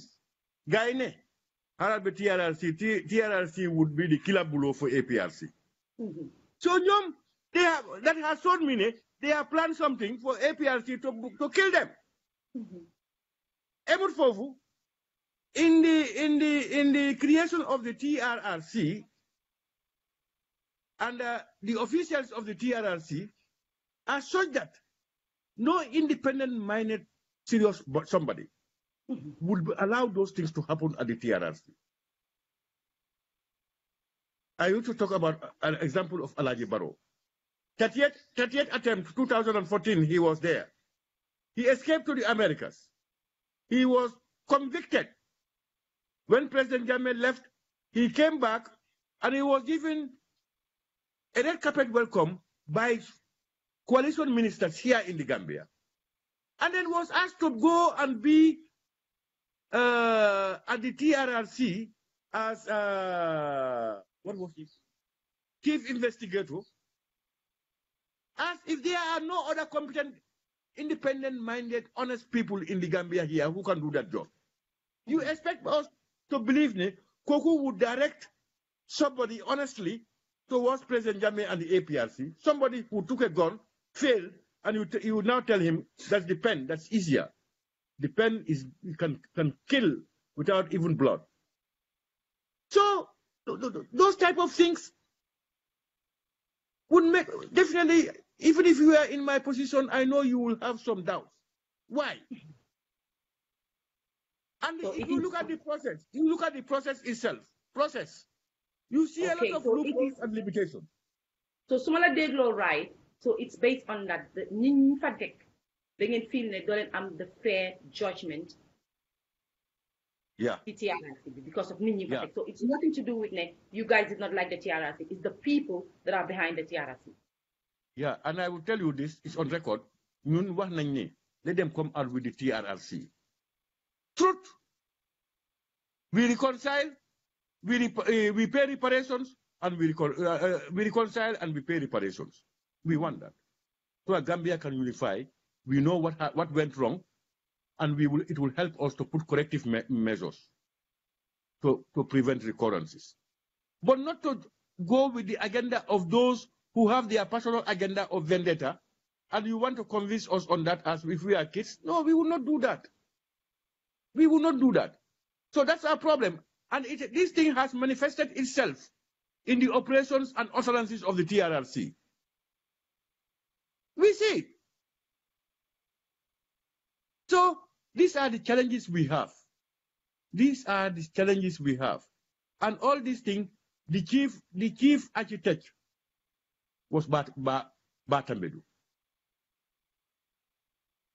Batambedu had caused a lot of havoc, and he had made it more difficult for Gambia to reconcile. And he has fooled us, lied to us, stole a lot of things, and has gone away. I don't want us to take... I promise you will be one of the first people. I will make sure I tell them, and you will get this information. I will tell you. We don't make allegations. We will say A, and we will give you the evidence. Foofu laa bëggoon a wax ne foofu waxtaan beneen buy neex la bu Gambie ni bëgg a dégg. So nañ ko may aham, nañ ko may one awam wala two awam nga indil ma ko. Boobu bu ko laal Mr. Tombong bàyyi ko fa rek. Waaw naa ko bàyyi. I wish that we are on the same, we are all on. Then I will begin to ask some questions. Because I am not fair to him. He's only listening. I'm the only one talking, and he is listening. He cannot respond. But I will, as I said, we will open a gate. We will throw all these things on the floor, God willing, one day. Yeah, good. Inshallah. Legi, ma ñëwaat rek ci bété ñu ci TRRC bi. All right, laaj naa la li ma la war a laaj foofu waaye feneen fi ma laa bëgg a laaj mooy TRRC bi mu ñëwee gis ngeen it's like accusation yi ci ëpp doole yëpp. It's like coming from above. And when people, they to be honest, man, I'm going to sit here and talk with honesty. I'm not going to sit here and say, okay, really, no. Then it's coming, directives were coming from above. So a lot of people don't know where above is, whether it was Jammeh or it was someone next to Jammeh or someone who Jammeh moko assigned for looking. Because most of the time, Jammeh money Jahan order. We keep hearing there. It was coming from above, right? Legi, ñu déggal loolu yëpp te suñu above bi ñu bari believe woon ne Jammeh leen ñiin parce que rey yi yëpp ak ñoo déggal yëpp ku nekk jël na ko ñu direct ko to Jammeh. I'm just giving it to you as we are hearing it from the ground. Okay, ñëpp ne Jammeh waaye ndax loolu yéen change na leen tuuti because come on Mr. Tombong, people were killed, families, people can't heal up to this stage. ñëpp ñu ngi am this anger in them. Because they believe that Jammeh kidnapped their loved ones, killed their loved ones. They feel their loved ones were never given the justice. You bare. Legi yo as the party leader. Ndax am na dara lu tuuti lu nga xam ne bi nga gisee TRRC bi ak yi nga dégg nii am na changes ci yow pour nga feel ne what happened there? What went wrong with Jammeh? How did he do that? Now you have more questions for him. Did you have any doubts? No, I have no evidence to say that Jammeh did it. What I do know is it happened if all these things that they claim had happened during his time as leader. All right? One. Two, I have feelings. I have sympathy. My heart breaks when I hear some of the things that had happened. My heart breaks. And I told you here, nobody can order me to do some of those things. It will be easier for you to take my own than to make me go and do it. But look, what I'm saying is, as you rightly said, it came from above. And a couple above means Yaya Jammeh. Imagine that. A president will talk to a couple. Look, that is not sensible. That is not sensible. Even me, Even some senior government officials, others come through a chain. It comes to you through a chain, much more in the army or in the security forces. 2, people can have scores to settle with each other because of their powers and do certain things and misinterpret and misreport. There are a lot of things that we begin. What we are saying is, we accept that if all these things happen in this country, we will accept that it happened during our time and during our administration. But would you say, Jana should face it? He should face it because, a lot of people came out and pointed him straight and said, he used to say, take care of them, take care of those fools. You know what to do. That was directly from Jana. A lot of people from different angles said. The person who said that, for instance, have you confirmed that what he told you, what he said in that place is true? Is it true? I have seen people at the TRRC, between me and God, I know between me and God what they said is a lie. But they said it, and they accepted it. Look, what I'm saying is, if it could be, some people said, I received the money, yes? Where is the money? I gave it to him. I had all those things. Look, let's be honest. Government has a system of operations. You talk about millions of dollars. People can misuse their powers and do certain things, and Jammeh is not around, they will always say it's Jammeh. And the people who are organizing it want you to say Jammeh because that's where they are pointing their finger. So what we are saying is there is no enough concrete evidence to prove me. Just because it came from top, or he said take care of him. Take care of him. A sergeant would say that. Most of these people don't even see Jammeh. So how true are those things? And there are some other key players here and outside who know Jammeh, who were critical in these things. Those people, they don't want to call them. They don't want to talk to them. They know what had transpired. Okay. Yes. Yes. What if it ever happened? All right, now Jammeh is trial, and then he is found guilty of all of these things. What would you guys do? Will it take that then for you people to disassociate Jammeh and the party? No, you see, what we are saying is, you see, that if Jammeh is prosecuted fairly, the truth came out, he acknowledged, it will be very regrettable. But what is fairly to you? What is fairly to you? What is fairly to you? What is fairly to you? Yeah, the due process.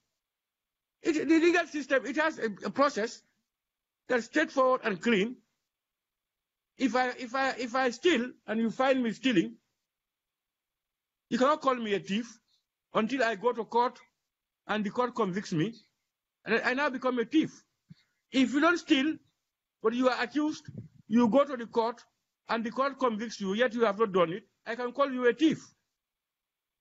So what I'm saying is, if due process is done and those things happen, yes, that is regrettable. Is what I'm saying. But you see, one thing I am telling you is, with all the bad sides you are talking about, those allegations, we have numerous millions of other good things that we appreciate. Yeah, and we are proud of those things. It has benefited us, and it will benefit us for generations to come. And some of those things we believe were things that looked impossible at the time, under very difficult conditions.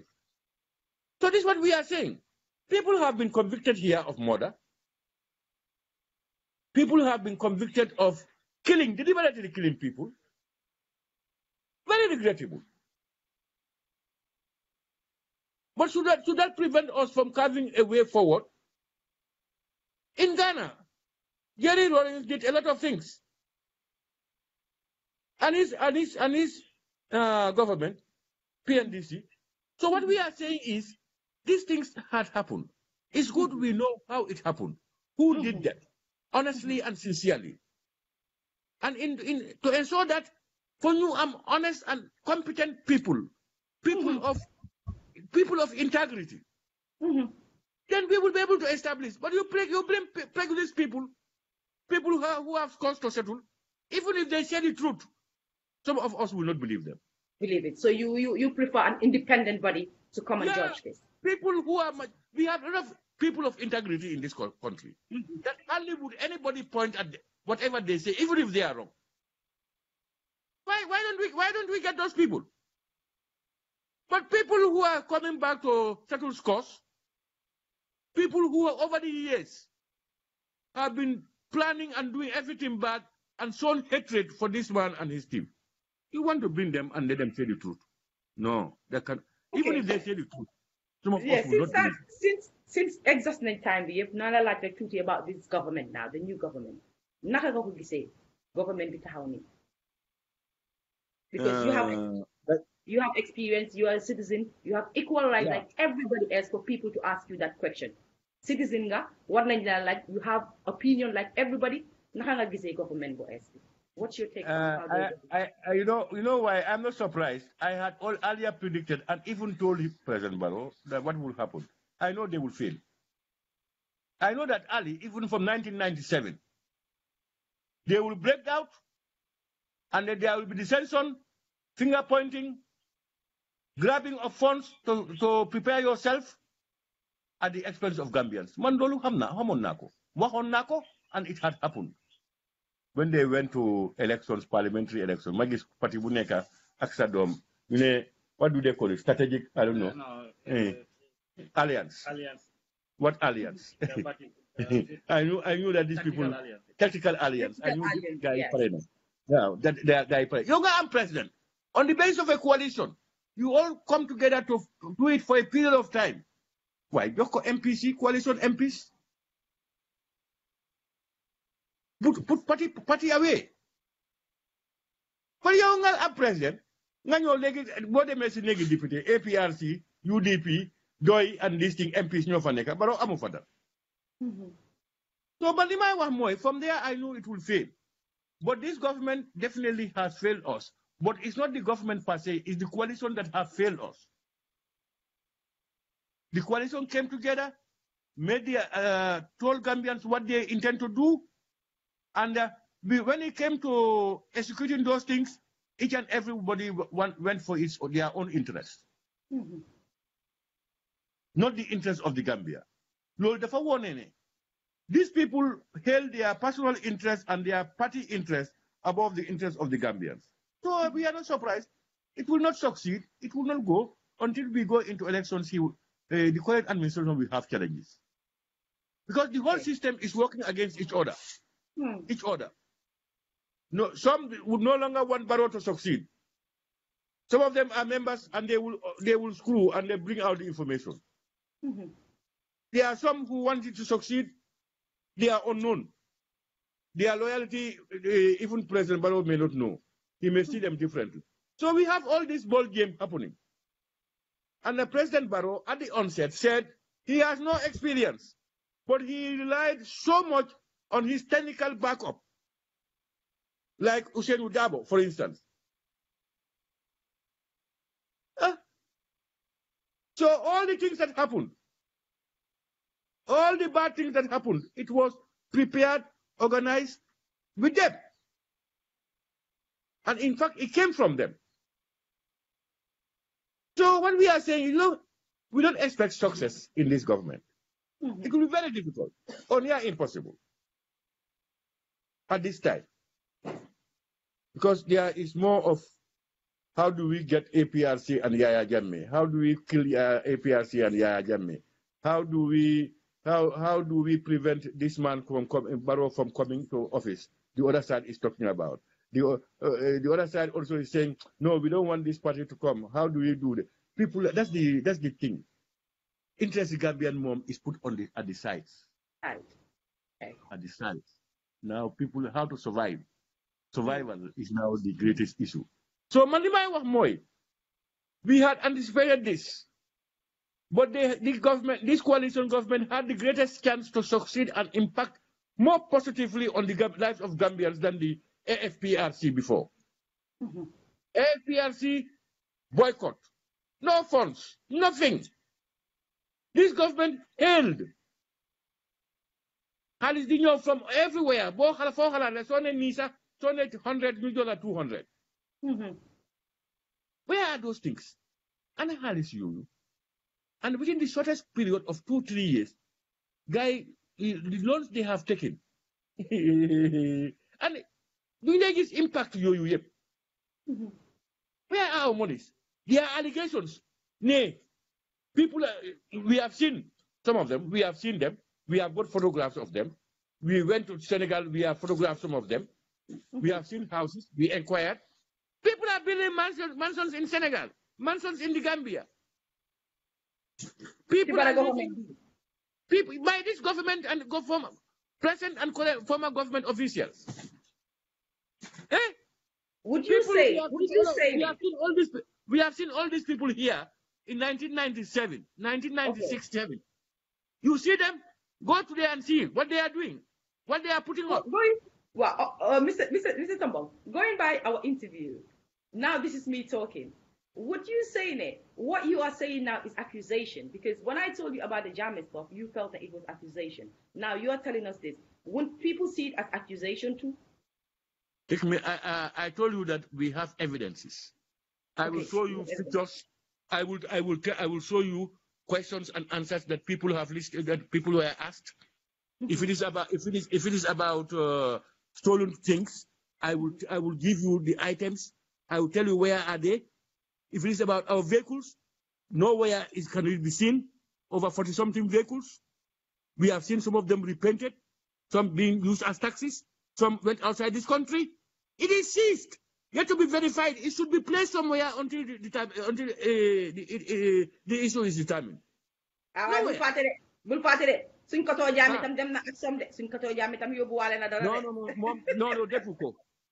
me tell you. These are two different issues. When the Jammeh came in as a chairman of the APRC, there was no APRC. Okay. There were no political parties. Some of the very people in various political parties were with him at the time. Those things, Jesus and all these things, were by decree. Go to bed, you all go to bed. So these are facts. Those were decrees. Then there were no APRC, no PVP, no UDP, no nothing. Even some of the players now in the various political parties were with him. They were the ones doing those things. So that is different. Sorry, my charge. Wow. Wow. So you, they are different. They are very different. They are very different. Sorry about this. I had to charge. Yeah, sorry about this. Wow. Okay. Lady, you cannot make the comparison. 94 take over a transition from one democratic government to another democratic. You cannot compare them. Okay. Lady, you move on. You move forward. Man, mom, sing next round of groovy. Man, ko hard. Feel like dinala si sonal nak. Nila men dinala ko. Uncle kanya nyuad dinala nyuad. Because rendezvous bi dama wara amat. You move forward. Okay. Moving forward, I just want to ask, what have you guys got for 2021? Of course, you guys are going to be there 2021. The party is still strong and growing and going because gis nañ lolu tay am na lo xamne mënuñ ko jël ci yeen moy ni am ngeen bolo motax dama nan ne sax parti yu bari duma ne ragal amna waye xamna ne lu nit ñi di wax nan APRC duñ leen gëmuñ leen trustatuñ leen yeen. But when it comes to politics, it's very funny because people keep saying that, but still they want people from APRC to join their parties, which I really don't understand. Yalla may na len mbolo moy li ma wax ken mënu ko jël ci yeen. So lan ngeen am pour 2021 bi pare bu gëna nga jaay ma parti bi yow as the party leader bu gëna nga jaay ma parti bi man Fatmata Koka mi nga xamne bokkaguma ci parti lan nga mëna tek ci table bi lo xamne benen parti mënul ma ko tegal ci table bi ak ban changement nga ma mëna defal bo xamne outé na ak la fi Jammeh bayon. I don't understand what you fi Jammeh buy one. I'm not did it because stay. Did it haram ma leral la fofu. Xam nga tay soo leen ñëwaatee as APRC nekkul ne Jammeh moo ñëwaat new APRC moo ñëw nekkul Jammeh moo ñëwaat te government bu ees bu toog war ngaa indi leneen loo xam ne keneen indiwu ko fa woon parce que tey nañ waxante digga jippi time Jammeh ba léegi am na changes yoo leen naa bëgg mu am na lu ees loo leen naa bëgg mu am foofu lay waxee lan nga ma mën a tegal ci table bi fii xoolalee sa bopp rek comme mel ni ne lii has nothing to do with Jammeh lan nga ma mën a tegal ci table bi fii loo xam ne ñi fi toogoon teguñ ko fi. You see, ñun as a party, we have a program that ñu gëm ne would help Gambia, capacitize Gambians, and uplift them to higher heights. ñun loolu lañ xam. In various sectors, of course.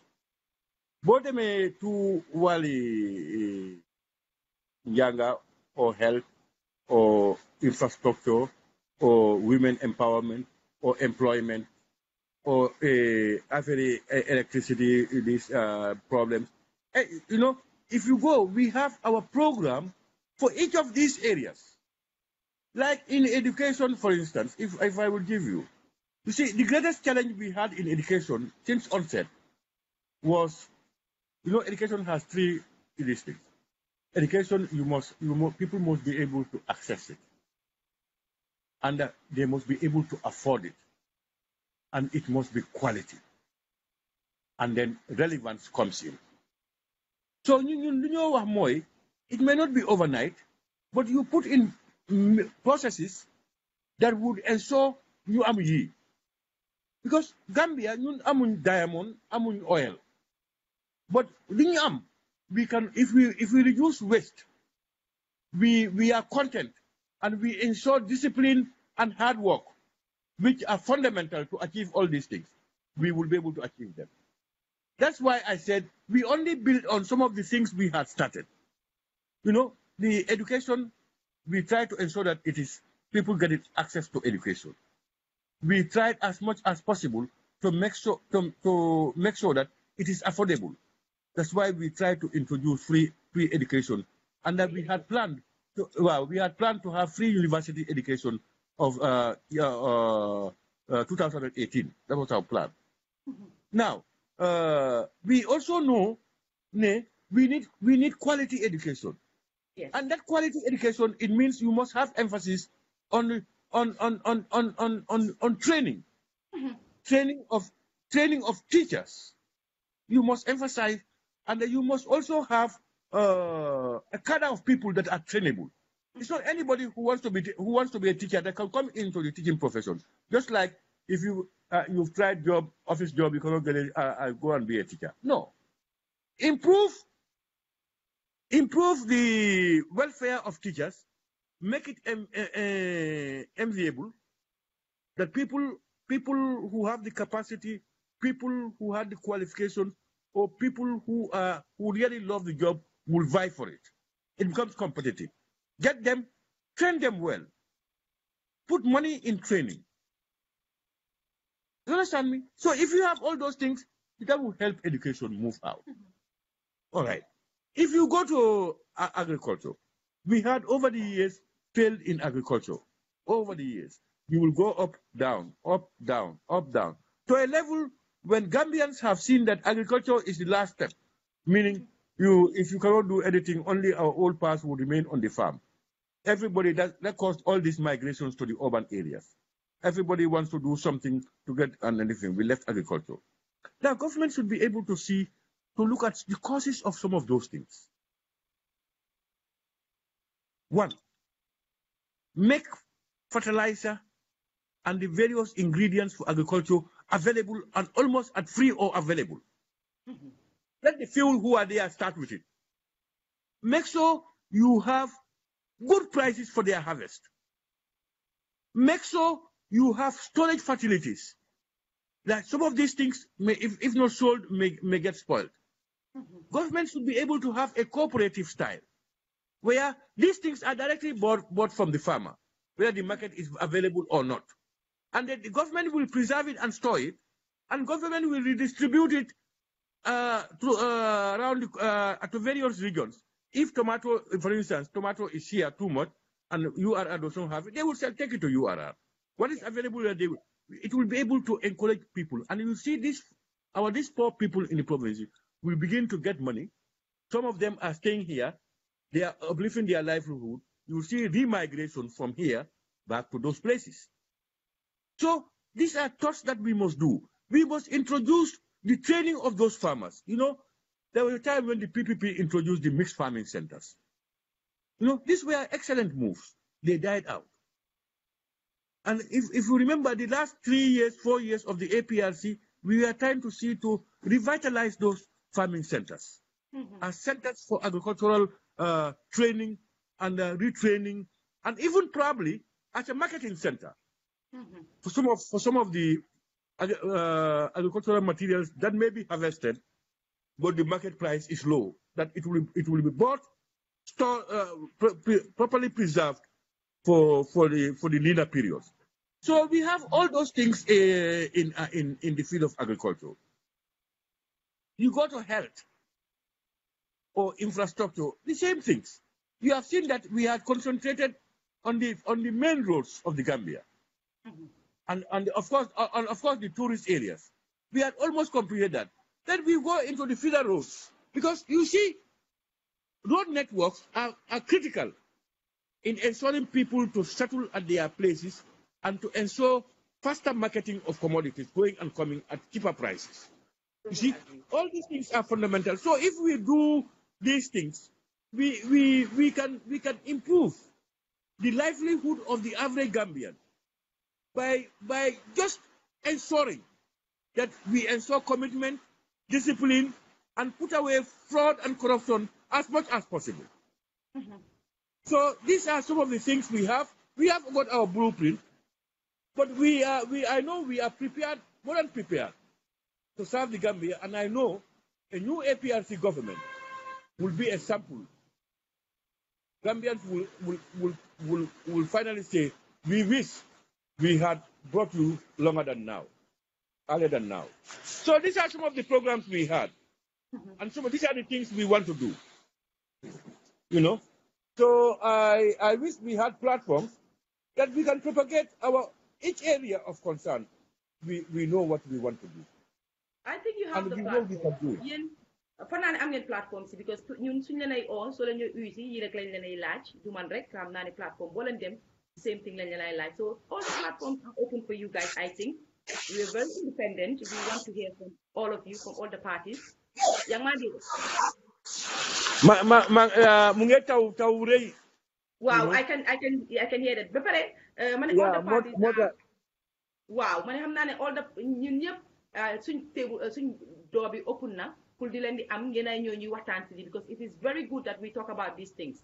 Comme niñ ko waxee rek APRC banuñ ko parti la ci biir Gambia, it should be given equal right like any other party in the Gambia. That's what I believe.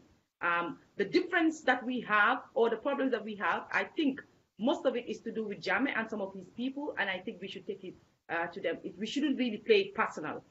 We should give APRC the chance, because it's not banned, whether people like it or not. And I know a lot of people will be like, yes, it is true. If PPP is here, APRC is here, UDP is here, DOI is here, all the parties are here until the party is banned. And that way, we can stand here or sit here and say, look, you are banned, you have no right to come and talk. But as it is, you're a party, and you should be given equal right like any other party. Jammeh mom, whatever, time on Sujote, case didn't could deal with, but as it is, APRC is a party, and I think should be given equal right. Thank you very much for coming to Elite Media. I really appreciate it. And the time being my journey today, exhausting time bi bu yaga. Ma kontaan torop ne ñëw nga fi waxtaan nañ ci lu bari mënuñ ko jeexal sax waaye dinañ ci ñëwaat inshallah pour defaat ci beneen boo xam ne dinañ ci wax, because gis naa ne am ngeen lu bari loo leen bëgg a wax te you're welcome always, comme ni ma ko waxee rek from the beginning. And ma jërëm la for according me this facility to talk to people, and I appreciate how much your concerns and your questioning, because they don't want to base send facts or send questioning on what you hear, what people complain about. It may not be pleasant, but that's what we should also respond to. But I also want Gambians to open up. Let's open up. Let's open our minds. Let's remove prejudice from ourselves. And those entrusted with responsibility, let's be honest to our conscience. Let's be honest to our conscience. Know that whatever we do, we are doing it in the name of the people. That's important. And it is also important for the citizenry to check on leaders, be it me or any other leader. You know, that would help us. So that Gambia will no longer be people who are tied on their, who have ropes tied on their necks and be pulled along. No, they should be held accountable. They should be asked questions, and we should be able to provide answers. We should be able to say what the part we are going to do, and based on that, we will be able to be accountable to them to ask. You said A, B, and C. Why not A, B, and C? But to you, I am grateful, and I wish you the best and success, and every success in your endeavors. Thank you very much. Bala mo ex Gambia bi ngeen wax ni mom dina ñew ci sama plateforme bi de. No, I can assure you, so you're so demé be dega Jammeh. You will change your mind. You will change your mind about Jammeh. Lolu nga wax. Way do fatana be de. Lan nga wax ci gaay ñu ne yeen pa yi dal li ngeen wara randu APRC da jox ko ñom Lamine Tamba xalé ndaw yi fa nekk. Ñu ne ngeen jox ko gaay yi ñoom Omar Diallo. Gaay ñew dawal dëkk bi. Ñu ne yeen pa ngeen légui ñu ne ngeen génna. La wax ci lolu. Bu len dé sani pa yi nak. If you go to the west, pai no fa neka bete. But you know, our wish is not. We are not aspirants. We are not out for leadership. Nobody thought the APRC would be this stage. Most of people run away, but we will also be very careful. It's not cheap, you know, to lay the foundation of a political party. You can talk well. You can. That there are other ingredients necessary for success in anything. But I can assure you, the Sun Party, it has a process, a very clean process, due process that will be followed to reach whatever conclusions we have. I want to thank you and thank all the listeners. Anybody who is listening, we appreciate. It's a difficult. I want to be pardoned for whatever I may say that you may not like. But I said everything I said from the bottom of my heart. I may be wrong. And until I'm proven wrong, these are the beliefs I have. But if I see the truth, I will go out for the truth. So I thank you very much, and I'm very grateful. Thank you very much, sir. We're so happy and we're grateful that you came on board. Kon mbokk yi yéen muy seetaan gis ngeen comme ni ma leen ko waxee rek tey nag gan bu màgg laa amoon ci kër gi fii comme ni ma fi amee woon gan yu màgg rek before foog naa ne nag élite media nag political party leaders yu bëri jaar nañ fi xanaa nag ñu xaar suñu président Barrow nag mu jaar fi benn bis which I doubt because ñooñu ñoom boo leen da nga leen a oobe solo duñ mës a ñëw waaye nag suñ doo baa ngi open bés bi ñu amee NPP ñu jox ñu ko wax leen parce que man wax naa ne bugguma kenn ku ma ñëwal 15 minutes. I'm a citizen of the Gambia. If a president is granting anyone an hour, 45 minutes, not a Gambian, I equally deserve to be granted 45 to an hour. So I will not take 15 minutes. I have my reasons for saying that. If I ever have an opportunity to ever interview the president, please, for those of you listening to me and you are within his circle, please, I wouldn't want a 15 minutes. I would love to have a 45 to an hour interview with him. It's not an interview, waxtaan ak moom. Kon mbokk yi yéen mi seetaan jërëjëf ci toog bi seetaan déglu bi ak yëpp kontaan nañ trop. Tey nag comme ni ma la ko waxee gan gu maaga lañ fi amoon next week nag am nañ another line up buy ñëw Tabaski bi tamit am nañ special line up buy ñëw boo xam ne sax xëy na am na ñu bëree bëri dañ ne waaw line up bii moom rafet na waaye at vrai tamit you never know. Mr. Tombong wax na ko dina fi ñëwaat fii si plateforme bi dinañ indi waxi Batambedu te tamit you never know mun naa leen a indi Jammeh bés de kon nag balaa boobu nag au revoir yéen ñëpp dig naa leen daje ba beneen yoon jërëjëf.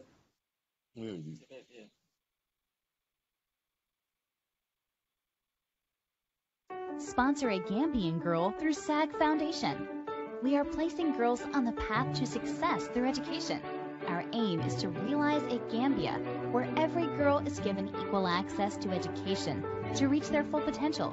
This is how we do it through our model of effecting generational systematic change. This is Amy. She is not in school, an underprivileged girl excluded from school due to lack of financial support. The SAG Foundation enrolled her into school, and she is equipped with all the essential resources to have a quality education. Amy is now making a difference in her community. Amy is now contributing towards the generational systematic change. Education changes everything for a girl.